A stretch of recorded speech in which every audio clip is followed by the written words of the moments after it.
Magandang araw po mga kaguro. Magandang balita po ito. 10,000 pesos annual teaching supplies allowance for public school teachers. Pinuri ni ACT Teachers Party List Representative Franz Castro ang paglagda sa Teaching Supply Allowance Act, isang landmark na batas na magbibigay sa mga guro ng pampublikong paaralan ng makabuluhang tulong sa kanilang mga kagamitan at mapagkukunan sa pagtuturo.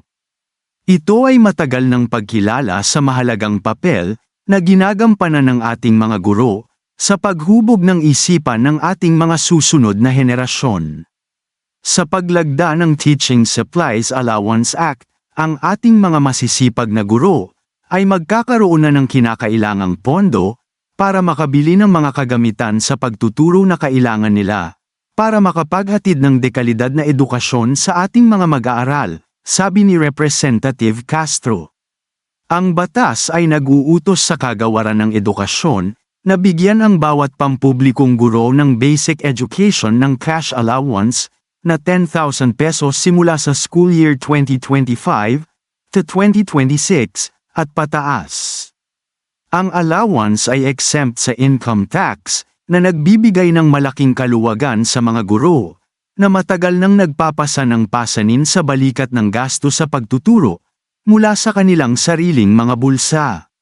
Bilang punong may akda ng panukalang batas, si Representative Castro ay nagsusulong para sa pagpasa ng Teaching Supplies Allowance Act sa loob ng mahigit isang dekada, kasama ang ACT Teachers Party List na naghain ng mga bersyon ng panukalang batas mula noong 15th Congress. Natutuwa ako na pagkatapos ng mga taon ng pagpupursige, sa wakas ay matatanggap ng ating mga guro ang suporta na nararapat sa kanila, dagdag niya. Ang Teaching Supplies Allowance Act ay isang testamento sa kapangyarihan ng pagtitiyaga at sama-samang pagkilos. Inaasahan namin ang pagpapatupad nito na walang alinlangan na mapapabuti ang kalidad ng edukasyon sa ating mga pampublikong paaralan. Ang pondo para sa paunang 5,000 pesos ay magmumula sa Kagawaran ng Edukasyon at ang mga susunod na allowance ay isasama sa taunang budget ng pambansang pamahalaan. Mahalaga, ang mga allowance na ito ay hindi napapailalim sa buwis na ginagawa itong ganap na magagamit para magamit ng mga guro. Ang ceremonial signing ng batas na ito ay nakatakda sa June 3, 2024, sa ganap na ika-4 ng hapon sa Palasyo ng Malacanang.